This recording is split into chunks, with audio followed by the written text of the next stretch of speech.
ter aqui hoje para juntos a gente passar esse tempo aqui na casa de Deus, falando de Jesus, falando daquilo que é bom, daquilo que é saudável para o nosso coração.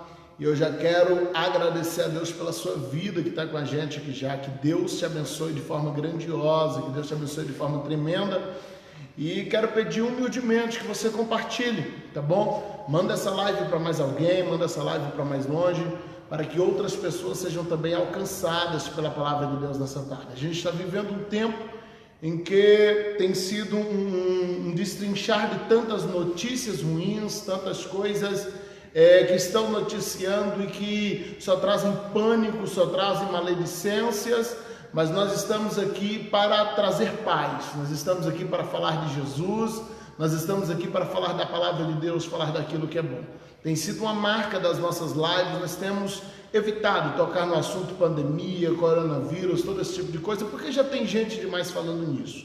Nós estamos aqui justamente para fazer o contrário, para falar da palavra de Deus, para falar daquilo que é proveitoso, para falar de coisas que vão edificar a sua vida e que vão te levar para mais perto do Senhor. E hoje com um dos temas mais delicados, mais sensíveis que poderíamos ter escolhido, dentre tantos que a gente já tem falado aqui, que tem sido um mais sensível do que o outro, um mais delicado do que o outro, que temos nos exposto, eu tenho me exposto, tenho dado minha cara a tapa para dar minha opinião sobre muitas coisas que eu sei que muita gente prefere nem tocar, porque sabe de toda a polêmica que pode envolver determinados assuntos.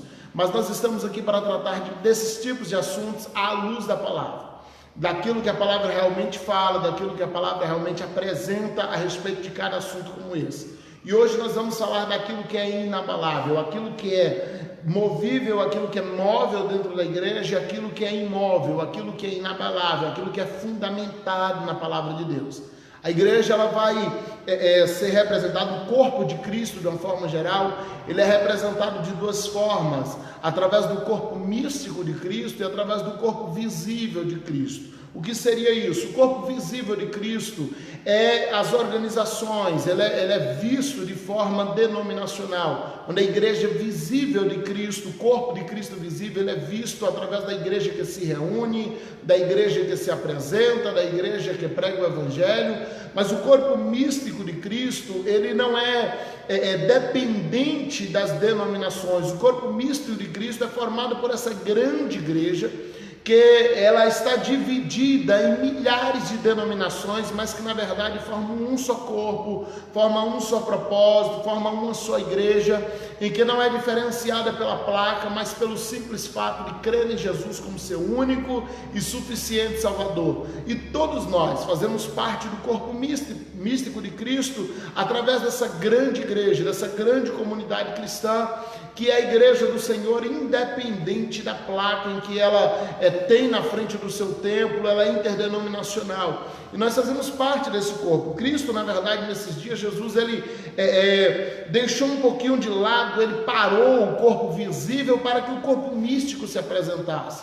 O corpo visível, ele foi paralisado por uns dias, para que o corpo místico realmente se apresentasse, pudesse se manifestar. Então esse não é um tempo que a gente vai se apresentar para as pessoas em nome de uma denominação, esse não é um tempo que a gente vai se apresentar para as pessoas em nome de uma placa, esse é um tempo que a gente vai se apresentar para as pessoas em nome de Jesus, e unicamente em nome de Jesus, levando o verdadeiro propósito, levando a verdadeira causa do Senhor, a verdadeira causa de Deus, aquilo que o Senhor realmente espera de nós. E eu quero te convidar a ficar aqui comigo para falarmos sobre esse assunto, tá bom? Estou bem de frente aqui lendo os seus comentários, então participe. Você que está nos assistindo de outra cidade, fala aí de onde você está nos assistindo, marca presença aí, tá bom? Para a gente poder tá vendo daqui aonde estamos chegando, aonde essa live está alcançando, e não deixe de compartilhar. Convide pessoas, leve para seus amigos, copie o link, cola no status, dá essa força aí para a gente. Vamos levar a palavra de Deus para muitas pessoas, para muitos lugares, porque essas pessoas precisam ouvir a respeito de paz, precisam ouvir a respeito de Jesus. Hoje nós vamos ter como texto base Hebreus 12, versículos 25 ao 28, Hebreus 12, versículos 25 ao 28, que nós usaremos como texto inicial para daí nós darmos início ao nosso estudo nessa tarde. Diz o seguinte, Hebreus 12, 25, eu estou aqui com Almeida Revista Corrigida, vede que não rejeiteis ao que fala, porque se não escaparam aqueles que rejeitaram o que na terra os advertia, muito menos nós, se nos desviarmos daquele que é dos céus. Deixa eu só explicar esse versículo 25, para que a gente não crie confusão. O escritor aos Hebreus, autor desconhecido aqui, ele começa dizendo, olha, veja que você não rejeita aquele que fala. Quando ele diz, se não escaparam aqueles que rejeitaram alguém da terra, ele está falando de Moisés. Ele fala, se foram punidos alguém que recusou as palavras de Moisés, que era terreno, muito mais vai ser punido aqueles que rejeitaram as palavras daquele que é do céu. E agora ele fala de Jesus.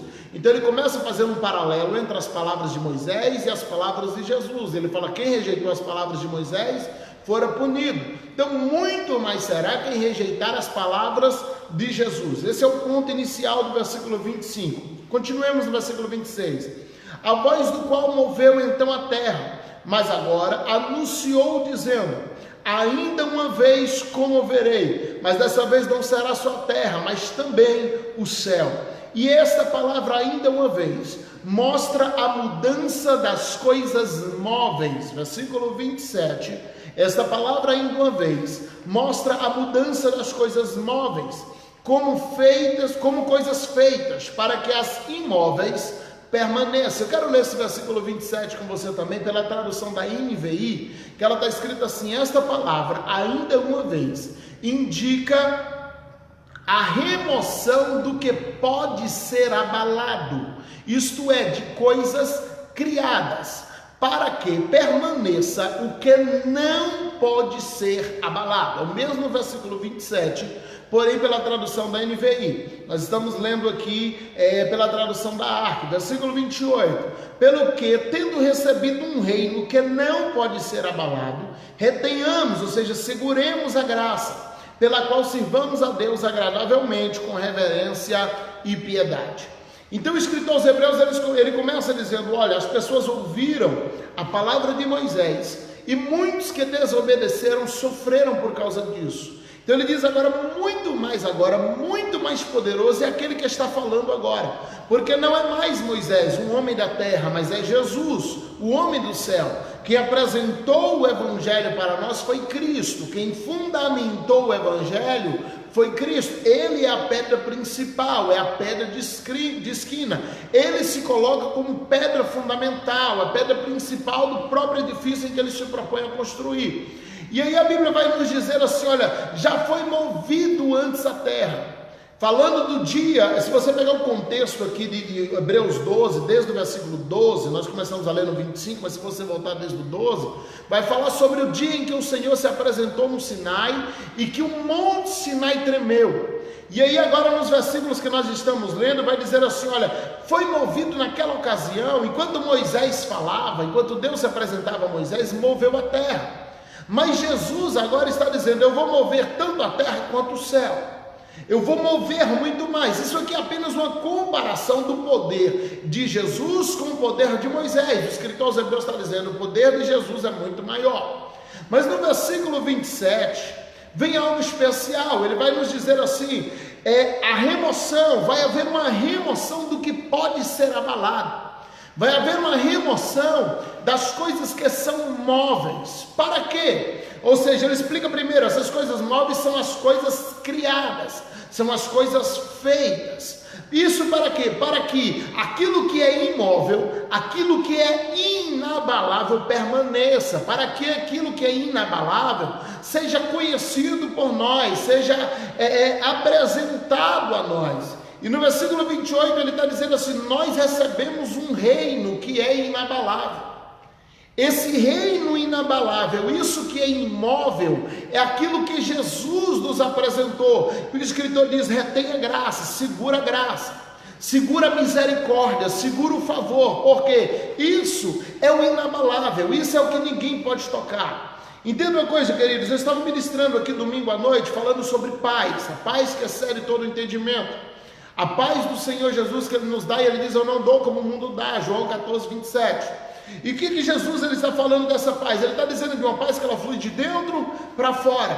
Tudo que flui de fora para dentro, ele pode ser removido. Tudo que flui de fora para dentro pode ser abalado. Tudo que flui de fora para dentro pode ser tocado, pode ser tirado do lugar. Tudo que flui de fora para dentro pode simplesmente ser afligido.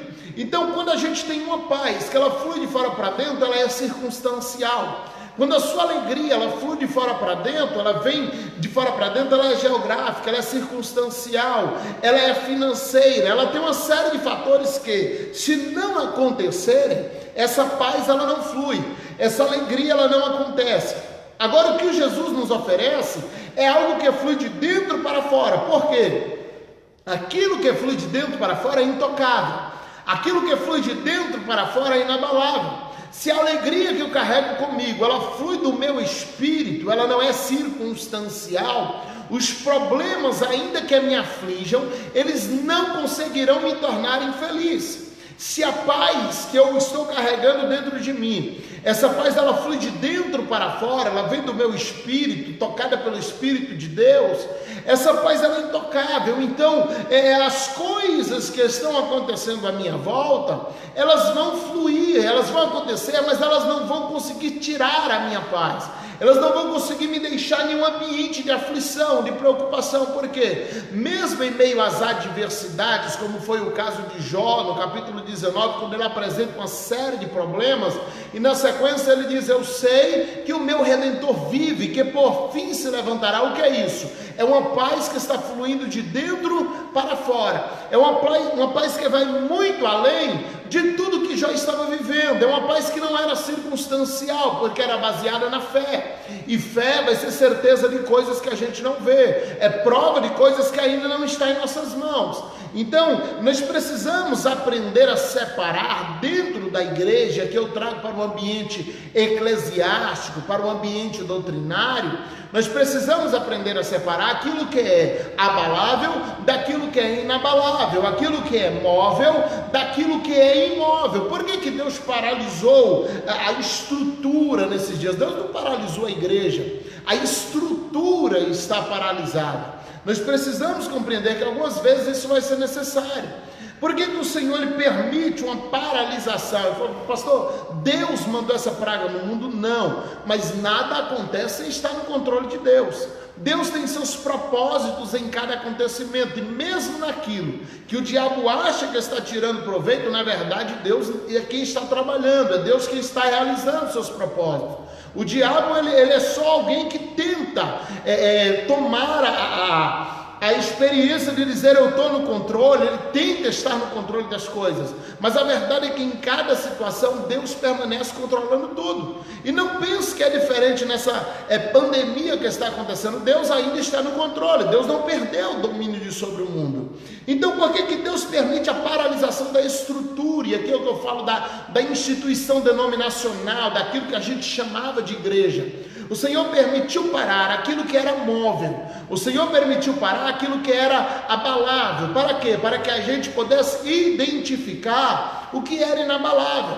O Senhor permitiu parar aquilo que era removível, para que a gente pudesse identificar aquilo que era fixo. Então, ao longo do tempo, ao longo da nossa história, a gente se perdeu muito nisso. A gente começou a ter dificuldades de identificar aquilo que era fixo daquilo que era removível. A gente começou a ter dificuldade de identificar aquilo que era permanente daquilo que era móvel. Já faz uns 2 a 3 anos que eu tenho ministrado aqui na igreja, eu tenho pregado sobre isso, e eu lembro que eu comecei essa série de ministrações pregando aquela mensagem sobre um vinho novo, que o Senhor não pode derramar em odres velhos, e eu falava sobre isso. Não adianta Deus mandar um vinho novo para a igreja se os odres se recusarem a se renovar. Tem uns 3 anos que eu estou pregando sobre isso aqui na igreja. O Senhor tem prometido um avivamento a essa geração, o Senhor tem prometido uma coisa nova a essa geração, mas a gente tem tido dificuldade de se atualizar em Deus.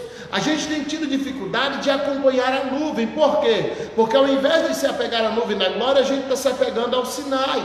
Ao invés de se apegar à nuvem que se manifestava no Sinai, a gente se apega ao Sinai. Então deixa eu te mostrar uma coisa. A Bíblia vai mostrar que durante 2 anos Deus se manifestou no Sinai. Deixa eu tirar essa jaqueta aqui. Aqui dentro fechado, o calor começou a apertar. Deus se manifestou durante 2 anos ali no Sinai. Deus fez coisas grandiosas, coisas maravilhosas no Sinai. E ali a terra tremeu, ali descia fogo do céu, ali aconteceram coisas que eram maravilhosas no Sinai. Mas chegou um dia que a Bíblia vai descrever que a nuvem da glória, ela sai do Sinai, ela segue seu caminho. Vai chegar um dia que a nuvem da glória, ela começa a traçar um novo rumo, ela começa a apresentar uma nova diretiva.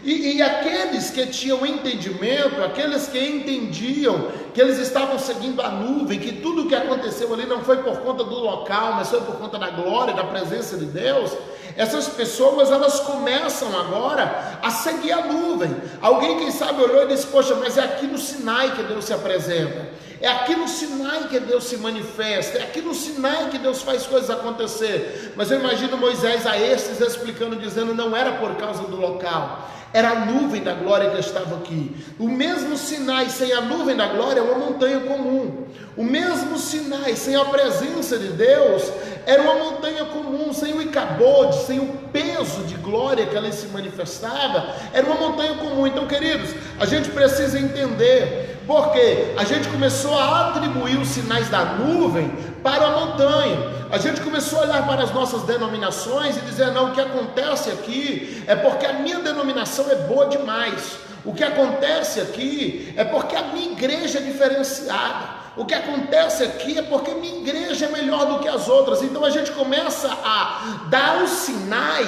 a glória da nuvem. A gente começa a dar à montanha onde Deus se manifestava a honra que na verdade deveria ser de Deus. Então o que o Senhor faz?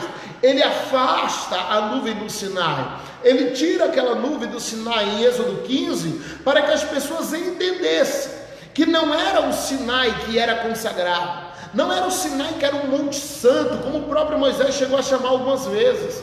Não, mas era a nuvem da glória que fazia aquelas coisas acontecerem. E como eles descobrem isso? Quando eles seguem a nuvem da glória e percebem que aquela mesma unção se manifestava também em outro lugar. Quando eles seguem a nuvem da glória, eles começam a perceber que aquela unção que estava no Sinai estava se manifestando no deserto, estava se manifestando em Mara, estava se manifestando em diversos outros lugares. Então eles percebem, dizendo o quê? Não é o Sinai que é sagrado, é a presença de Deus que estava no Sinai. Porque Deus parou a instituição nesses dias, porque Deus parou, a estrutura é necessária, queridos. A gente não quer que depois disso criemos uma cultura de desigrejados, como vinha crescendo essa cultura no Brasil. Não, não é isso. A instituição ela é necessária, a estrutura ela é necessária, mas nós precisamos entender que não podemos consagrar a estrutura. Não podemos simplesmente pegar isso aqui que é móvel e colocar em um patamar de imóvel. Não podemos pegar como vinha acontecendo. A gente tem pelo menos aqui em Vitória da Conquista, eu tenho visto algo acontecendo que é engraçado. A gente tinha uma disputa de quem tinha mais membros. Os pastores se gabavam dizendo: eu tenho 500 pessoas, outros: eu tenho 1000, eu tenho 5000. A gente tem igrejas bem grandes aqui na cidade, e as pessoas se gabavam com isso.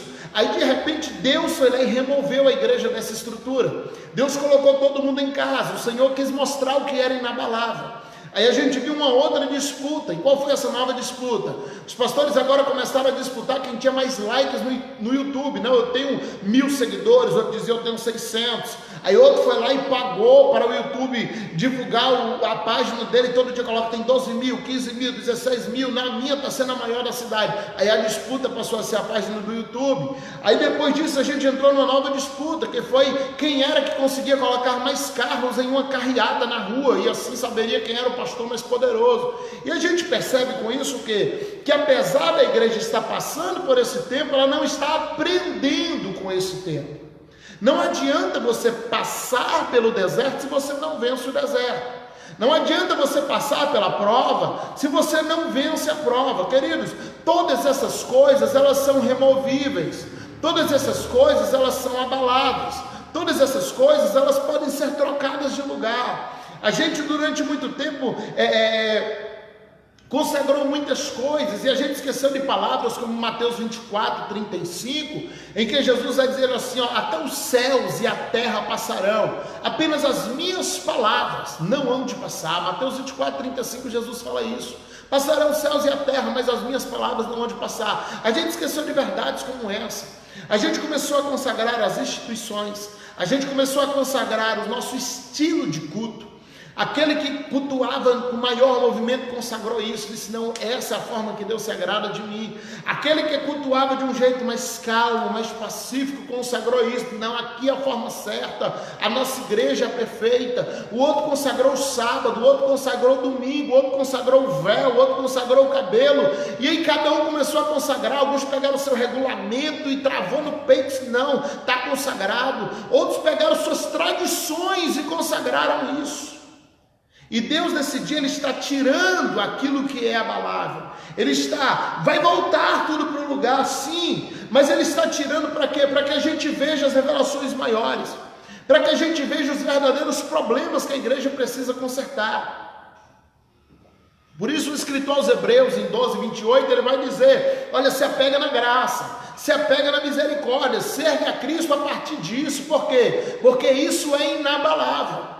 Isso não pode mudar, isso aqui não pode ser tocado. Então, meu irmão, Deus ele está removendo algumas coisas de lugar nesse dia. Vai voltar tudo. Quando você vai para a parábola daquela mulher que perdeu a moeda, ela tinha suas 10 moedas e de repente ela se dá conta que perdeu uma, e aquela moeda some. A Bíblia vai dizer assim, olha, ela acendendo a luz, acendendo a candeia da sua casa, primeira coisa, aquela mulher estava dentro de casa com a luz apagada. Ela estava dentro de casa, mas estava no escuro, e aqui é um risco muito grande. Tem muito crente que está dentro da casa de Deus, mas permanece em trevas. Por quê? Qual é a luz? O salmista vai dizer sobre isso, Salmo 119, lâmpada para os meus pés é a tua palavra, ela é luz para o meu caminho. Meu irmão, você pode estar na igreja há 100 anos, se você não está iluminado pela palavra, se você não vive de acordo com a palavra, se você não consulta a palavra para as suas decisões, você está no escuro, você está nas trevas. Pastor, mas eu estou na igreja, eu estou firme, eu não falto culto, mas não vive pela palavra, não gosta da palavra, não estuda a palavra, não consulta a palavra, você está em trevas. Então a primeira coisa que aquela mulher faz, ela perde uma moeda, ela acende a luz, coisa que já deveria ter feito, mas ela faz. E depois ela pega uma vassoura e ela começa a varrer. Olha que interessante. Ela pega uma vassoura e ela começa a varrer a casa. Então observe que 2 problemas já são apresentados aqui. O primeiro, a casa estava no escuro. Quando ela acende a luz, ao invés de achar a moeda, ela tem uma outra revelação. Quando ela acende a luz, ela tem uma outra revelação. E qual é a revelação que ela tem agora? É a revelação de que a casa dela estava suja. Todas as vezes que você acender a luz da palavra, você vai entender que você vai ver coisas na sua vida que você não queria que vista. Lucas 15, versículo 8. Uma mulher tendo 10 dracmas, se perder uma dracma, não acende a candeia e varre a casa e busca com diligência até achar. Então a primeira coisa que ela faz, ela acende a luz. O que ela tem em mente quando acende a luz? Ela tem em mente achar a moeda. Só que quando ela acende a luz para achar a moeda, ela não acha a moeda, ela vê a sujeira. Lembra que minha mãe ministrou isso aqui em Conquista de uma forma maravilhosa alguns anos atrás. Então, quando ela acende a luz da palavra, a palavra sempre vai revelar sujeiras em nossas vidas. A palavra sempre vai revelar coisas que a gente não estava disposto a ver, a gente não estava disposto que fosse revelado. A gente não estava disposto que aquilo fosse exposto, que aquilo fosse colocado. Estou vendo aqui a mensagem da irmã Isabel aqui, está bem apagadinha, que aparece em branco para mim. O apego ao visível e a incompreensão da glória real de Deus, que não podemos ver, nos faz distanciar dos propósitos de Deus. É mistério de Deus. A multiforme graça de Deus não se compreende humanamente. O ser humano insiste em pôr o véu no que já foi rasgado com o sacrifício de Cristo, limitando o acesso a Deus por vias materiais. Palavra maravilhosa. Então esse é o ponto. Quando aquela mulher acende a luz, quando você pega a palavra, não, eu vou pegar a palavra aqui para a gente ver se eu consigo alguma coisa boa de Deus. Vou pegar a palavra para ganhar minha moeda, vou pegar a palavra aqui para ver se Deus me dá alguma coisa. A primeira coisa que você vai ver é a sujeira que está na tua vida. Pedro, quando ele tem uma grande revelação de Deus, ele diz, olha, de Jesus, ele diz, tu és o Cristo, Filho do Deus vivo. E Jesus diz, Pedro, não foi carne nem sangue que te revelou, foi o Pai. Pedro, isso é uma revelação maravilhosa. Por isso eu te digo que tu és Petrus, e sobre essa pedra, Jesus fala de si mesmo, edificaria a minha igreja. Observe que Pedro tem uma grande revelação sobre Jesus. Tu és o Cristo, o Filho do Deus vivo. E qual é a revelação que Jesus vai apresentar para Pedro? Ele diz, tu és Petrus. A palavra Petrus ali, que foi traduzida na nossa Bíblia como o próprio nome Pedro, e não é essa a tradução correta. Petrus ali quer dizer fragmento de pedra. Pedro diz, tu és o Cristo, o Filho do Deus vivo. Jesus diz, pois eu também tenho uma revelação para você, você é pó. É isso que Jesus está falando. Pedro diz, mas Senhor, eu acabei de ter uma revelação gigante sobre ti. Ele diz, eu estou te dando uma também, você é pó. Meu irmão, quanto mais você chegar perto de Jesus, quanto mais você acender a luz, mas você vai ver sujeira. Isaías, quando ele se vê diante de Jesus, Isaías 6, ele diz, ai de mim que eu vou perecendo, eu sou um homem de impuros lábios, eu habito no meio de um povo de impuros lábios. Ou seja, a revelação do Senhor mostrou a vida de Isaías. Então, quanto mais você chegar perto de Deus, mais você vai encontrar. Aquela mulher acende a luz representa a palavra, a candeia representa a palavra, acende a luz para achar moeda, mas o que ela vê é a sujeira. E quando ela vê a sujeira, ela começa a varrer a casa. Quando ela tira a sujeira, a moeda dela é devolvida. Então entenda algumas coisas, algumas moedas serão escondidas por Deus nesse tempo. Entenda isso. Algumas moedas, é exemplo da moeda da estrutura, estão sendo escondidas por Deus nesse tempo. E para que é isso que Deus está escondendo essa moeda? Para que Deus está permitindo? Para que você acenda a luz da palavra. E com essa luz acesa você vai conseguir ver as sujeiras da tua casa espiritual. Você vai conseguir ver as sujeiras do teu coração. No momento que a gente entender isso, no momento que a gente entender o propósito, que a gente cumprir o propósito, meu irmão, isso aí vai ser inabalável. No momento que você cumprir o propósito, alcançar o propósito de Deus, a moeda é encontrada de volta, porque Deus não tem interesse em arrancar a estrutura. Deus só está tirando aquilo que a gente se apegou por uns dias, para que a gente corrija o que estava ficando para trás. Porque no apego à nossa religiosidade, a gente se apegou a coisas abaláveis, e a gente esqueceu de se fixar naquilo que era imóvel, naquilo que era fixo, na palavra de Deus, naquela que em Mateus 24:35, Jesus diz, é a única que não passa, é a única que não vai cair por terra, é a minha palavra.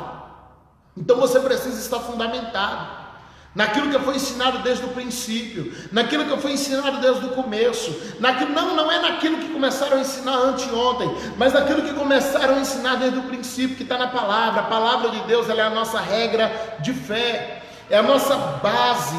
Paulo, escrevendo aos 1 Coríntios, capítulo 3, 1 Coríntios, capítulo 3, me acompanha aí, pelo amor de Deus. Esses dias atrás, uma irmã colocou aqui na live, fala devagar, pastor. É meu jeito, eu sou estourado. Depois a gente vai entender na palavra aqui. Versículo 10, a Isabela está colocando ali, a luz acesa revela o que há de verdade em nós. É verdade. As pessoas falam assim, o dinheiro mudou a pessoa. Não mudou, só revelou algumas coisas que já estavam ocultas no coração. O poder, ele faz isso também, ele revela. E a palavra muito mais. A palavra, ela define, a Bíblia diz que ela é mais penetrante que uma espada de 2 gumes. Ela faz divisão entre alma e espírito. Isso aqui no original está falando de dividir entre emoção e razão. Ela começa a te mostrar dizendo, isso aqui é racional, mas isso aqui é só tua emoção. Quando a Bíblia diz que a palavra, ela entra como uma espada de 2 gumes, Hebreus 4:12, e ela faz divisão entre alma e espírito, vai até juntas e medulas, o mais profundo do nosso ser. Está dizendo assim, olha, ela faz a divisão entre emoção e razão, e é por isso que a gente não gosta muito dela. Por quê? Porque quando ela começa a nos mostrar aquilo que era só emoção, a gente diz, mas eu estava firmado nisso. Aí vem alguém com a palavra e começa a dizer, não, isso aí que é só emoção, isso não tem base. Não, isso aí não é bíblico, isso aí não é doutrina, isso é só algo que você se apegou. A gente fala, mas eu não gosto, eu gostava disso. Aí a palavra está dizendo, não, eu separo razão de emoção, fica com a razão. A emoção tem que ser colocada de lado quando o assunto é a palavra. Os meus eus, os meus gostos não faz diferença. 1 Coríntios 3:10. Segundo a graça que me foi dada, pois eu como sábio arquiteto fundamento, e outro edifica sobre ele. Mas veja cada um como edifica sobre ele, porque ninguém pode pôr outro fundamento além do que já está posto, o qual é Jesus Cristo. Ninguém pode pôr outro fundamento, ninguém pode pôr outro meio de salvação, mas nós, da instituição instituição evangélica no mundo. Eu não falo em termos denominacional, eu falo a igreja visível de Cristo, o corpo visível. Ele implantou novas formas de se achegar a Deus. Nós apresentamos uma série de coisas que deveriam ser vistas no meio do caminho, e a gente fica dando pausas no caminho para pegar atalhos religiosos, e a gente diz, não precisa disso aqui também. E quando alguém segue aquilo, a gente apresenta outra coisa, e não precisa disso aqui também, senão não vai para o céu. Precisa daquilo ali também, precisa daqui. A gente vai colocando uma série de adereços. O evangelho é simples: crê no Senhor Jesus, será salvo tu e a tua casa. Todo aquele que crê será salvo. O evangelho é simples, mas nós estamos complicando ele com a nossa religiosidade. Nós estamos se apegando a coisas abaláveis e esquecendo aquilo que era imóvel, aquilo que era permanente. Paulo diz: ninguém pode pôr outro fundamento. O fundamento é Cristo, o fundamento é Jesus, o fundamento já está posto. Aí João, na primeira carta de João, no capítulo 2, primeira carta de João, leia aí comigo, pelo amor de Deus, acompanha na Bíblia, assim você não me acusa de heresia depois. Assuntos polêmicos como esse, a gente tem que tratar à luz da Bíblia, porque senão a gente arruma problema depois para o juízo.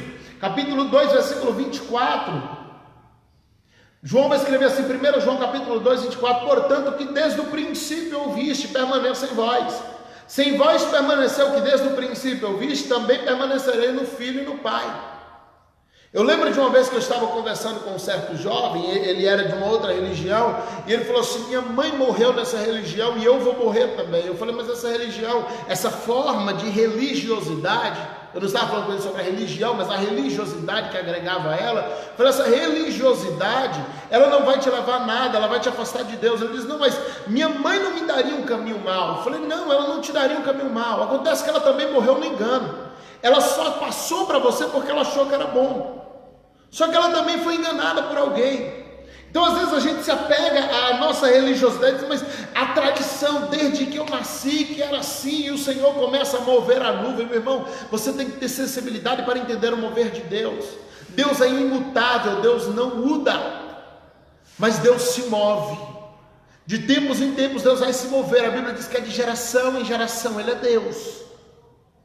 Ele vai tratar as dispensações bíblicas, são a prova disso, que Deus mudava a forma de se comunicar, Deus mudava a exigência, Deus mudava uma série de coisas. Nós precisamos entender que nós estamos na colocação de noiva.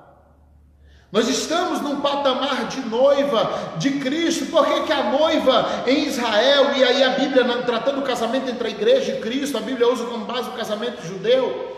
A noiva, ela passava aqueles 7 dias anteriores do casamento na sua casa, com suas amigas, e ela ficava ali com aquele séquito como uma rainha, até que o amigo do noivo, ele ficava fazendo esse intercâmbio, ele ia e voltava, ele via as necessidades da festa da noiva e comunicava ao noivo para que ele mandasse suprimento, e o amigo fazia esse trajeto de ida e volta. Se a noiva estivesse se comportando mal, o amigo também informava o noivo.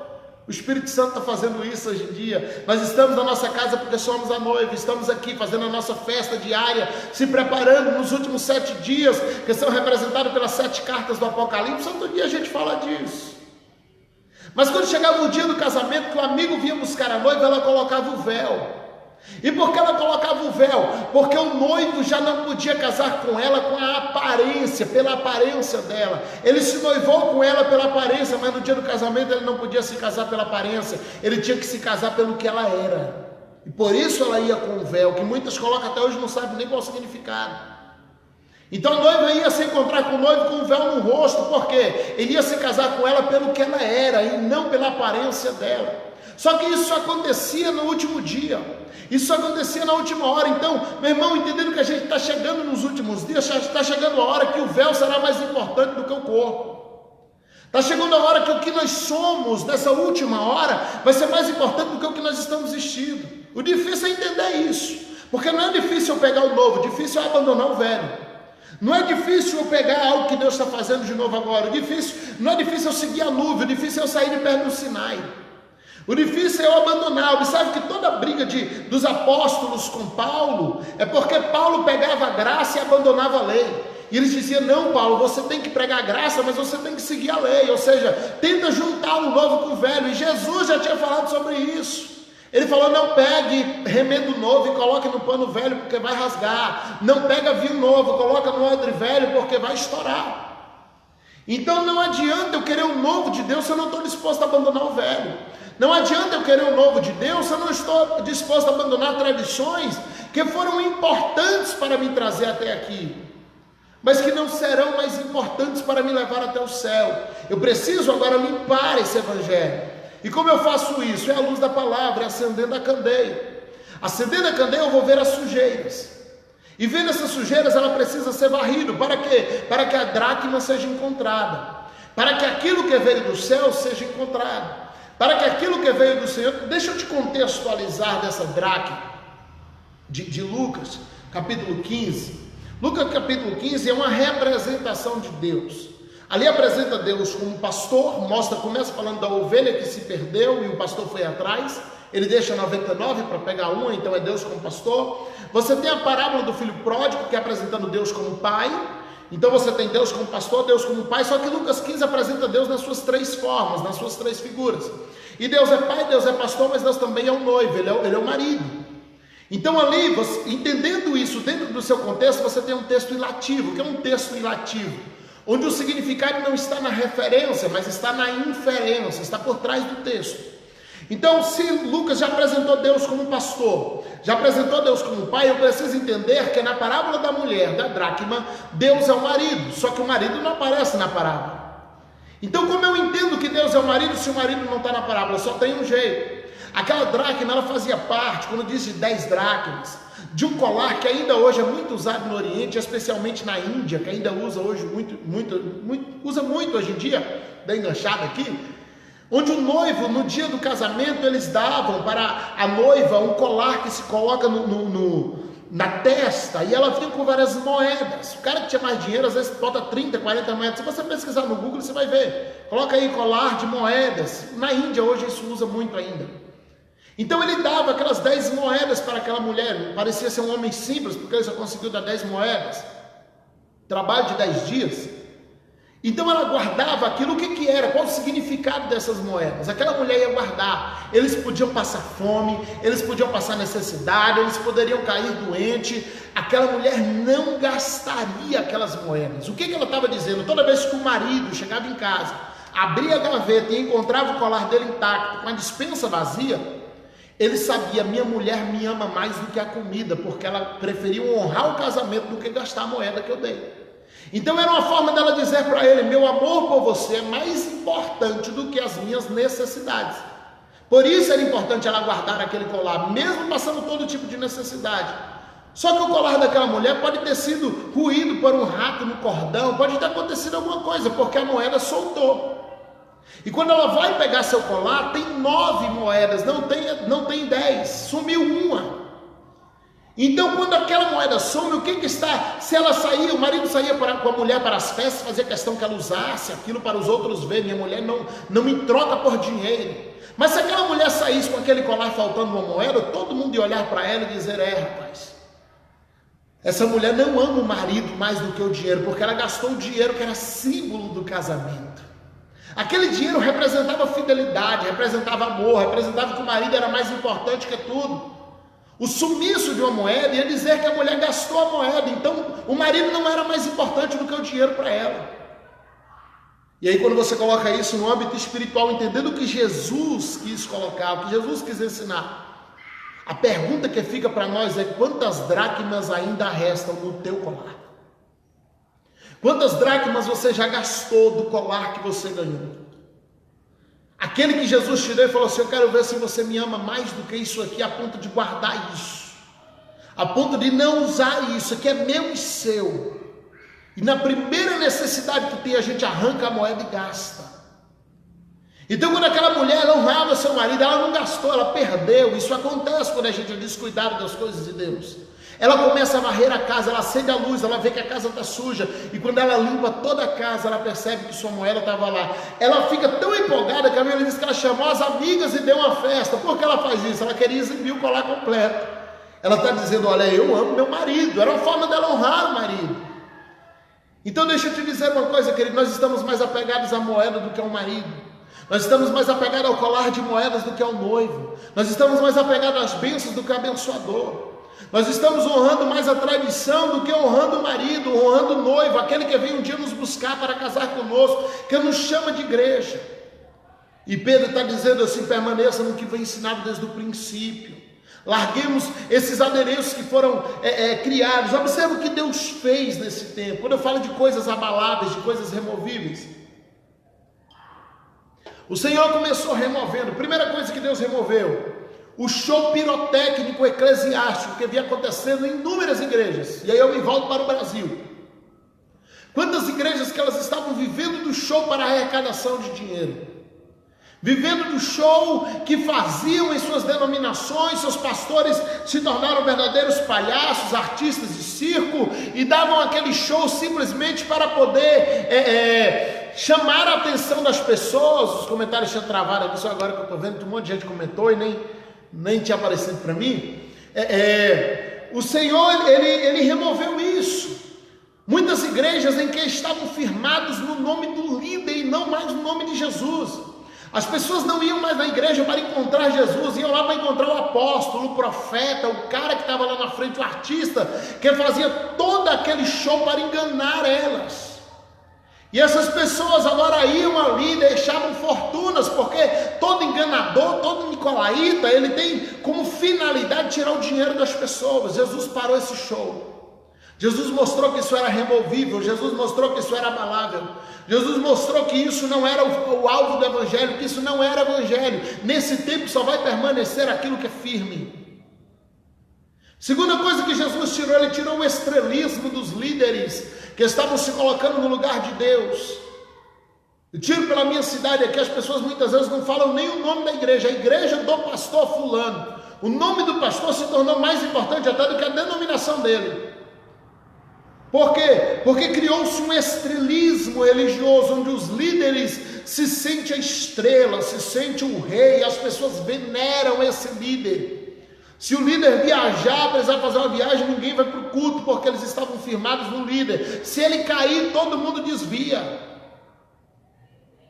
Por quê? Porque muitos desses líderes tem passado para essas pessoas a ideia de que eles são semideuses, de que eles são inabaláveis. Então, meu irmão, inabalável é só Jesus, perfeito é só Jesus, firmado que não cai de forma nenhuma é só Jesus. Tem gente que está se achando o Kim Jong-un da igreja. Tem aquele líder lá na Coreia do Norte. Na Coreia do Norte é obrigatório todo mundo ter um quadro do ditador na casa. Se não tiver, a polícia entra e arriscar de matar a família toda. Os norte-coreanos, eles acreditam que o camarada nem no banheiro vai, e ele prega isso para as pessoas, para poder eles adorarem ele como um Deus. E observe que quantos líderes estão passando essas ideias para a igreja sobre si mesmo, de que ele é um semideus, ele é o perfeito, ele não erra, e aí no momento que esse cara falha um pouquinho, desvia metade da igreja. Por quê? Porque ele não preparou as pessoas para um momento de fraqueza dele. Então deixa eu te dizer uma coisa para você que é líder: você é passivo de queda, você é passivo de erro. Eu sou líder, eu sou pastor, mas se eu não vigiar, eu posso cair a qualquer momento. Então não me trate como um Deus, porque eu não sou.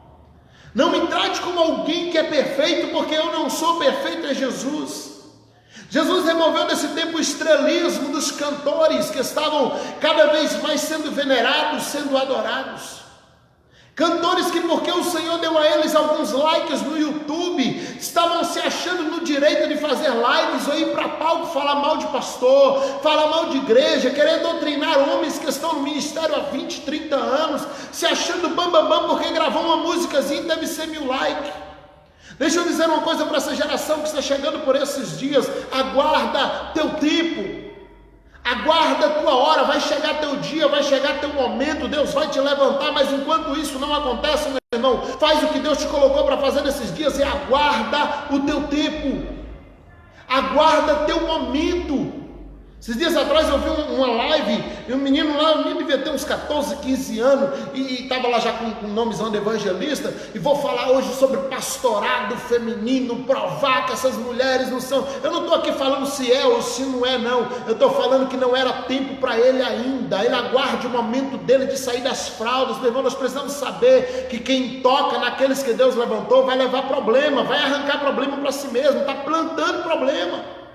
Então aguarda teu tempo, aguarda teu momento. Paremos, Deus tirou esse estrelismo desses cantores que queriam doutrinar o Brasil porque gravou uma música e fez sucesso. Cantores que não respeitavam mais pastores, não respeitavam mais líderes, porque ele fazia um show e dava 10.000 pessoas. Hoje estão em casa, parados. O Senhor está tirando aquilo que é abalável, parando por uns dias para que eles entendam o que é ser crente. É tempo de pegar a palavra, acender a luz e começar a varrer a casa. Começar a varrer a casa, começar a limpar o coração, porque quando isso acontecer, as dracmas serão encontradas. Deus removeu nesses dias o radicalismo doutrinário, em que a gente estava aqui ensinando para as pessoas que tinha que ser assim, tinha que ser assado, que se não tivesse vestido de tal jeito, o Senhor não recebia, se não tivesse aqui ou acolá, o Senhor não faria. O Senhor nos fez estar todo mundo em casa, fazendo live em casa, de camisa normal, de calça jeans, fez todo mundo estar em casa, agora tudo quietinho para a gente entender o que é fixo, para a gente entender o que é evangelho. E a minha preocupação, minha esposa está colocando, vivemos em um tempo que muita gente tem adorado mais a criatura do que o Criador. Perfeito, filho. O missionário Daniel Santos colocando aqui para a gente também. O Senhor nos tirou todo esse radicalismo. O que o Senhor está querendo com isso, pastor? Ele só quer nos mostrar aquilo que pode ser abalado e aquilo que não é, para que você entenda o que é permanente em Deus. O que é permanente em Deus. Então nós precisamos, qual o meu medo nisso? Eu falava isso há alguns dias numa live na Igreja Batista da Paz, aqui com o pastor Josué Brito, meu amigo. Estávamos fazendo um estudo bíblico ali, eu falava com ele, falei, pastor, minha preocupação é que a gente retorne para os templos no fim dessa pandemia sem ter aprendido o que o Senhor quis nos ensinar.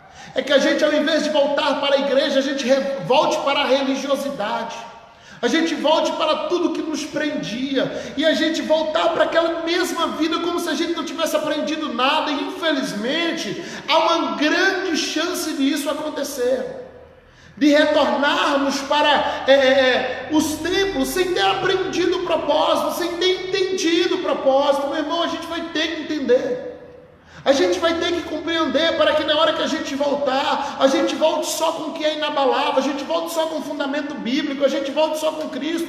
Não podemos voltar com coisas que estão agregadas ao Evangelho ao longo das últimas décadas e séculos, e que a gente consagrou sinais, e o Senhor está querendo dizer, a glória, o milagre está na nuvem, não está no Sinai. Mas eu tenho medo que a pandemia acabe e a gente volte correndo para o Sinai. A gente não olhe para cima para ver onde está a nuvem, a gente simplesmente olha para frente e vai atrás do Sinai de novo. E o Senhor está dizendo, a nuvem já fluiu, a nuvem está indo ao encontro de Canaã, a nuvem está indo para frente, segue a nuvem. Êxodo 15, a Bíblia diz que é de dia, que é de noite, que é de madrugada. Quando a nuvem levantava, o povo armava acampamento e subia atrás da nuvem. Não sabiam para onde iam, não sabiam por onde iam passar, mas eles confiavam que o Senhor estava conduzindo eles para o caminho certo. Quinta coisa que o Senhor nos removeu nesses dias, provisoriamente, para a gente entender, a fé no dinheiro. Que as pessoas estavam pregando uma fé que era baseada não se você está passando necessidade porque você não é santo, se você tem problemas financeiros é porque você não confia em Deus, você deve estar em pecado. Essa doutrina é dos amigos de Jó, essa doutrina não é bíblica, não é de Deus, está na Bíblia, mas não é bíblico. Como é que é isso, pastor? A Bíblia diz lá em Timóteo que toda a escritura é inspirada. Deixa eu te explicar algo aqui hermeneuticamente, e aí você concorda comigo se você quiser. Toda a escritura é inspirada, a Bíblia é inspirada de Gênesis 1 a Apocalipse 22. Agora, nem tudo que foi falado inspirado por Deus. Algumas coisas Deus inspirou apenas o registro, não inspirou a fala. Você tem no livro de Jó capítulos inteiros com fala de Zofar, capítulos inteiros com falas de Bildade, capítulos inteiros com a fala de Elifaz, e no final Deus se apresenta e diz, eu vou puni-los, ó, se você não orar por eles, porque tudo que seus amigos falaram estava errado. Está na Bíblia. A fala foi inspirada? Não, o registro foi inspirado. Você tem a fala do diabo na Bíblia, em diversos versículos, e disse Satanás. A fala do diabo foi inspirada? Não, o registro foi inspirado. Então você precisa separar o que foi inspirado a fala e o que foi inspirado o registro. Eu já vi pregadores fazer até campanha, pastor fazer campanha na igreja baseado em texto, aquele texto que lá, 2 versículos na frente, alguém estava dizendo, mas isso está errado. Porque o rei estava na Bíblia, mas era a fala de alguém que não tinha compromisso com Deus. Então o registro era inspirado, mas a fala não era. Então a gente precisa separar aquilo que é inspirado daquilo que não é. Mateus 6, versículo 24, voltando dessa questão da fé no dinheiro. Mateus 6, 24. Texto bastante conhecido, mas eu vou fazer questão de ler com vocês aqui o texto para a gente compreender. Obrigado a todo mundo que está ficando aqui até agora, que Deus abençoe. Compartilha aí, gente. Obrigado pela participação. Mateus 6, 24. Perdi um monte de comentário ali, porque travou aqui por uns 15 minutos. Mas depois que acabar eu vou voltar a ler. Diz assim: ninguém pode servir a 2 senhores, porque há de odiar um e amar o outro, ou se dedicar a um e desprezar o outro. Não podeis servir a Deus e servir a Mamon. Mamon aqui não é dinheiro. Tem que falar, Mamon é dinheiro. Não, Mamon não é dinheiro. Mamon é o espírito da avareza. Dinheiro não é bom, dinheiro não é mau, dinheiro é neutro. O dinheiro que banca as missões é o mesmo dinheiro, às vezes a mesma cédula que banca o tráfico. Então o problema, o dinheiro não é bom nem é mau, o dinheiro é neutro. O problema está no coração de quem pega o dinheiro. Então Mamon não é dinheiro, Mamon é espírito de avareza. Infelizmente, muitas igrejas estão ensinando as pessoas a viverem debaixo do espírito de Mamon. Muitas igrejas estão ensinando as pessoas a irem para os templos buscar dinheiro, com coisa que aqui é casa lotérica ou caixa eletrônico de banco.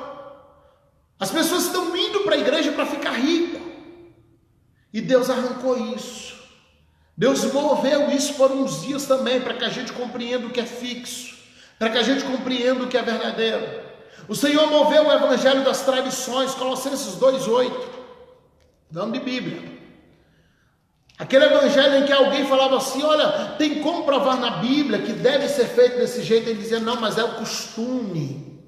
Era a tradição que era assim. O Senhor moveu isso também. Colossenses 2,8, tende cuidado para que ninguém vos faça presa sua por meio de filosofias e vãs sutileza, segundo tradição dos homens, segundo os rudimentos do mundo e não segundo Cristo. Quantas coisas dentro da igreja que não podem ser provadas pela Bíblia, e que nós líderes, quando questionados, dizemos às pessoas, não, mas tem que obedecer porque desde o princípio era assim. Tem que obedecer porque sempre foi desse jeito. E na verdade não é desde o princípio. Às vezes começou há 100 anos atrás. Às vezes começou há 50 anos atrás, há 20 anos atrás. O que é desde o princípio é desde a Bíblia. Quantas tradições que foram agregadas à igreja são apresentadas como doutrinas. Tradição não é doutrina. Costume não é doutrina. Os costumes são válidos, são. Os usos e costumes são válidos, são. Mas isso não é doutrina. Doutrinas são fundamentos bíblicos. Esses são inabaláveis. Aquilo que diferencia de uma igreja para outra já prova que é abalável, já prova que é móvel. O Senhor moveu essas tradições por uns dias. Vai voltar tudo, esquenta não, quando abrir, todo mundo volta para o seu mundinho religioso de novo. Infelizmente. Mas o que é que o Senhor nos fez tirando essas coisas móveis por um dia? Ele quer que você entenda o que é fixo. Ele quer que você entenda o que é permanente. Ele quer que você entenda o que é inabalável, para que você consiga servir a um evangelho, servir a Cristo através de um evangelho puro, de um evangelho santo, de um evangelho que é realmente salvador. O Senhor arrancou por uns dias as nossas ideologias, coisas que nem aqueles que ensinavam criam mais.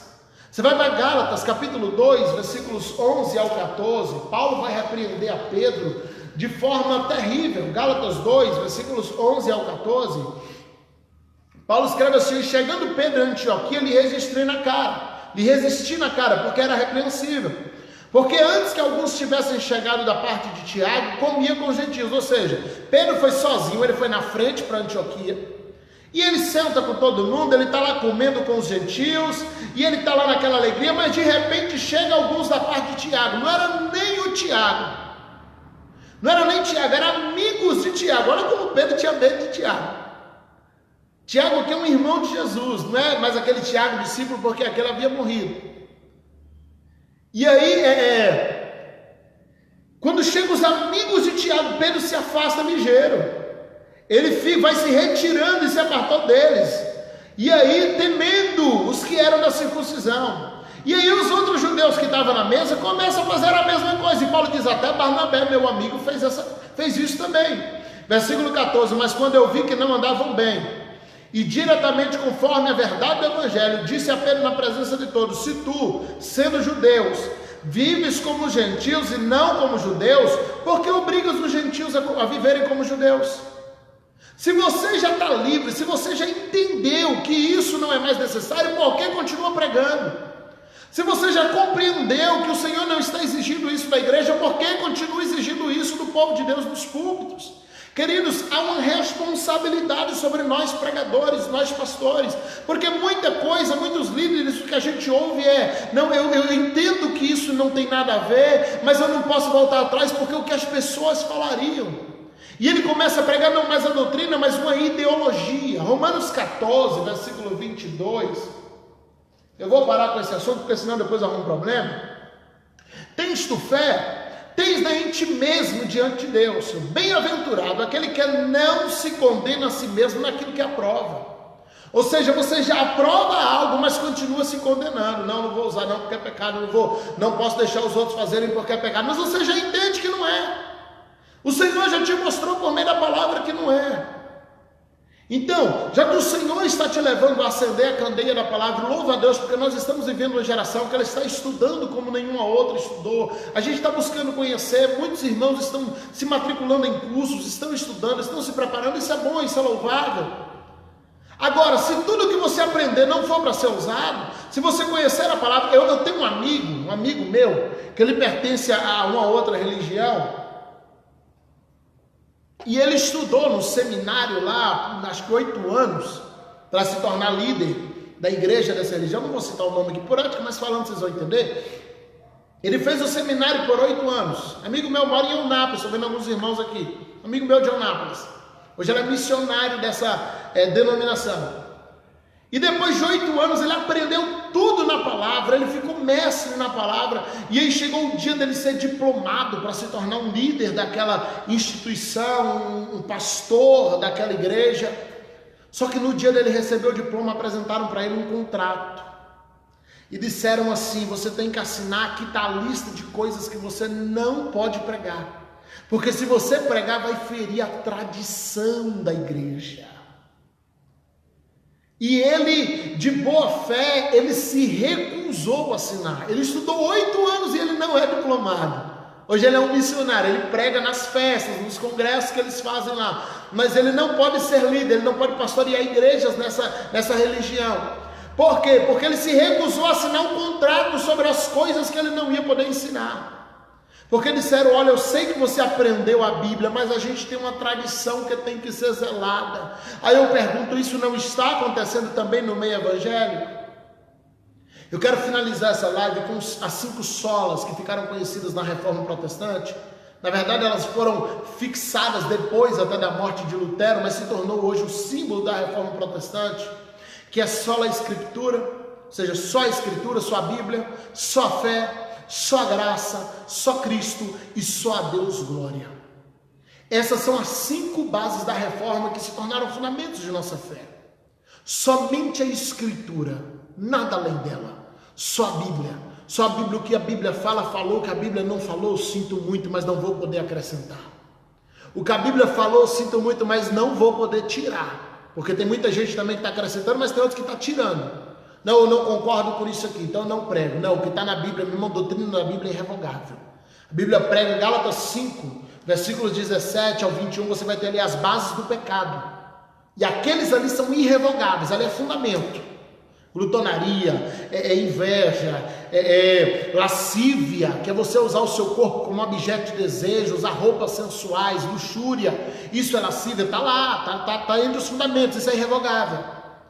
Ali você vai encontrar uma série de princípios, de pecados irrevogáveis. Então o que está na Bíblia nem pode ser acrescentado, nem pode ser tirado. O que lá está dizendo que é pecado, vai ser pecado, sempre. Se você concorda ou não tem problema, é pecado. Agora, aquilo que lá diz também que não é pecado, não vai ser pecado, só a Escritura. Segundo, somente a fé, somos salvos pela fé, não pelas obras. Paulo escreveu nos Efésios afirmar isso. Não vem pelas obras, mas por meio da fé, para que ninguém se glorie. Somente a graça, somos salvos pela graça. O livro de Romanos está aí para isso. O livro de Romanos inteiro apresenta a graça de Deus, fora inúmeros outros textos da Bíblia. Somente Cristo, Ele é o único fundamento, a cabeça da igreja. Ele é aquele que é o único irremovível, Ele é aquele que é fixo. Não dá para pôr outro fundamento, como já lemos aqui, como já aprendemos aqui em 1 Coríntios 3,10. E só a Deus glória, ninguém pode ficar com a glória que é de Deus. Somente Ele é digno de honra, somente Ele é digno de louvor, somente Ele é digno de glória, somente Ele é digno de adoração, somente Ele é digno de exaltação. Então, meu irmão, não tome aquilo que é de Deus. Que nós identifiquemos nesse dia o que é fixo e o que é removível.